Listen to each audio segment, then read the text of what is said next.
भारत देश में एक ऐतिहासिक हो रहा, एक ऐतिहासिक बंद अगर हुआ है तो गुलबर्गा में हुआ। ये जो बंद करे हम लोग,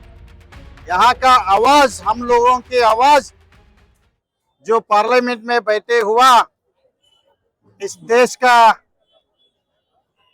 नालायक होम मिनिस्टर अमित शाह को पहुंचाने के लिए ये बंद किया गया है। ये जो गृह मंत्री है हमारे डॉक्टर बाबा साहब अम्बेडकर के बारे में एक अपमान के रीति में उनको अपमान करने के उद्देश्य से ये जो बात किया है, इसलिए हम लोग सब खंडन करके आज गुलबर्गा में हर जात के, हर लोगों के, हर धर्म के हम सब मिलकर ये बंद किया है कि ये आवाज